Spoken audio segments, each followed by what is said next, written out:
Ako pagod na ako mga tropa inamin ko. Pero ang sarap eh. Kahit na yung ang bilis ng isang araw ko, 8 oras sa trabaho.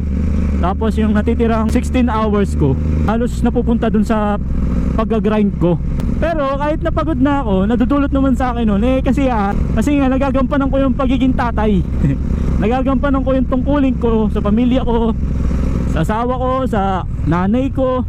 Plus nagagawa ko pa yung pagbablog ko. Ang galing eh, ang galing. Sana swertein tayo one day, makilala na tayo para, alam nyo yun, may share ko naman yung blessing na makukuha ko. Ingit na ingit talaga ako sa mga vlogger o mga content creator na tumutulong sa kapwa. Lagi akong nanonood ng mga ganun, tapos nagko-comment ako, sana sabi ko one day ako din magawa ko rin yung ginagawa nyo, gagayahin ko kayo. Sarap tumulong sa mga taong nangangailangan talaga, especially yung mga hindi nanlilimos, yung lumalaban ng patas pero kailangan mo pa rin tulungan. Yun yung mga the best talaga na kailangan tulungan, na masarap tulungan. And I hope one day mangyari nga sa atin yun. Good morning mga tropa. Today is August 26, 2025. Ngayong araw mga tropa, samahan nyo ako, magpapagas tayo. So yung kinita natin sa mga binibenta ni Tonton na laruan, part doon, doon ko kinukuha yung panggas natin para sa motor natin. So ngayong araw magpapagas tayo ng 500 pesos. So tingnan nyo naman si Duke, 1 bar na lang, naghihingalo na. Tama-tama lang para makarating tayo sa gasolinahan. So ngayong araw tropa, papasok ako sa trabaho pang gabi, pang 5 araw na mga tropa. So isa na lang, rest day ko na. Yahoo! Ang sarap sa pakiramdam pag malapit na talaga yung rest day, no?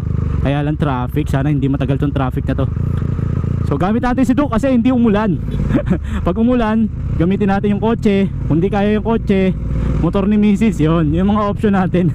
Ang daming option no? Pero lahat yun, magpapagas ka pa rin. So ngayon papagas tayo dito sa paborito ko. Siyempre walang iba kundi ang Petron. Kasi ibang iba talaga yung tunog ng motor natin kapag Petron yung nilalagay ko. So ewan ko sa iba, hiyangan lang din siguro. Pero iba talaga hatak ng motor ko kapag Petron yung nilalagay natin. Shell sana maganda rin, kaso masyadong mataas ang shell, hindi kaya ng bangs ko. So let's go. Kaso bakit traffic? May mga naglalakihan truck. Naku po, ang daming truck. Try natin sumingit. Wala. Kabila.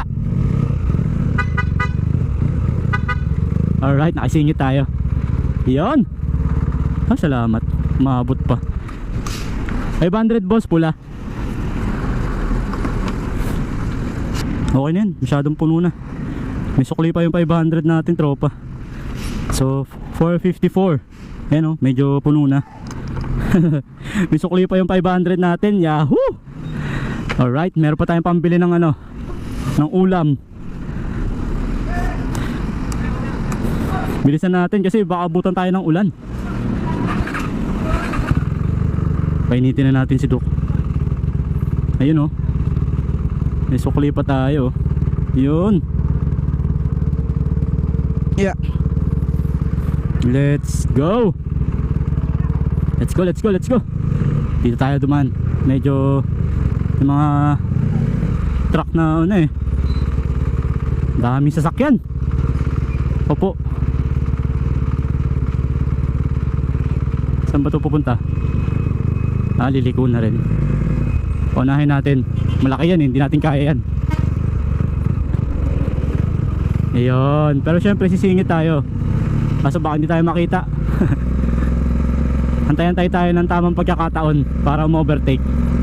Chill lang muna tayo, chill. Mahirap na mga tropa. Isa lang ang buhay natin. Game over agad pag nagkamali ng move. Hindi na pwedeng bumalik. Ayan Boom! Ang ingay. So dadaan tayo ngayon sa Dismo. Since hindi naman umuulan, tsaka maaga pa naman, mamimigay tayo ng sticker. Tsaka may konti pa tayo ditong laruan kung meron tayong mga batang makikita. Alanganin pa rin sumingit mga tropa. Madilim na kasi, baka hindi tayo makita Liliko naman yan ngayon dito sa mag-e-express na yan. So haharurot na tayo pag lumiko na yan. Ang saya ko tropa kasi pag gising natin, di ba ang target natin is 310 pesos dahil negative tayo kahapon ng 10 pesos. Diba? Mas mataas pa sa 310 yung kita natin ngayong araw. Kasi meron tayong isang customer na bumili ng medyo mahal na laruan worth 350. So nag-down na siya kahapon 100 pesos. So 250 na lang yung sinend niya kanina. Plus may mga benta tayo paunti-unti. Kaya sumobra tayo sa 300 pesos na limit natin o yung target natin, which is napakasaya. May ano ulit ang magsasalita, madilim dito. A few moments later. Alright, Barangay Dismo na, maliwanag na eh. Welcome to Barangay Dismo, Cabuyao, Laguna. Alright, let's go. So sana mayroong mga bata dito, mga tropa, para mabigyan natin ng laruan. Marami pa akong laruang ibabalot. Naantay ko lang yung plastic na in-order ko sa online, para syempre maganda tingnan yung pamimigay natin kahit na second hand yung mga laruan. Pero syempre pagpasensyahan nyo na yung mga ipamimigay ko kasi mga loose na yun o mga second hand na laruan na yun. Ilang kaya muna ni Ketonton sa ngayon. Alright, masaya ko mga tropa kasi alam nyo yun na nagtatrabaho ako pero alam kong kapos kasi sa dami ng gastusin, pero nagagawa namin ng paraan ni Mrs. So si Mrs. may mga racket din yun. So dalawa talaga kaming business minded. So nakakabilib lang na kahit hindi sapat yung sahod ko, eh naitatawid naman namin yung mga pangangailangan namin. Plus nakakatulong pa kami sa mga magulang namin. Diba? Ang sarap sa pakiramdam. Ako pagod na ako mga tropa namin ko, pero ang sarap eh. Kahit na yung ang bilis ng isang araw ko 8 oras sa trabaho, tapos yung natitirang 16 hours ko halos napupunta dun sa pag-grind ko, which is ang bilis talaga. Pero kahit napagod na ako, nadudulot naman sa akin nun kasiyahan. Kasi nga nagagampanan ko yung pagiging tatay.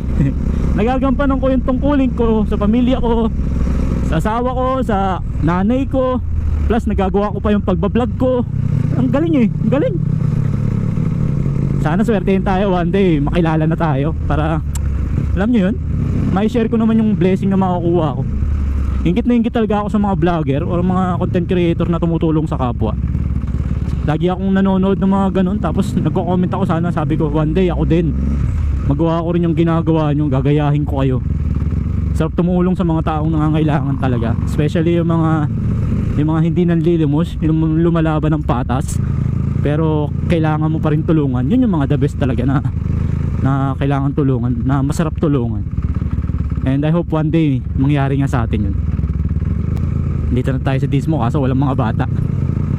Gabi na kasi, tsaka umuulan, baka pinapasok na ng mga magulang. Ayun ako, yung bata na yun, dati late lang nun. 3 years ago.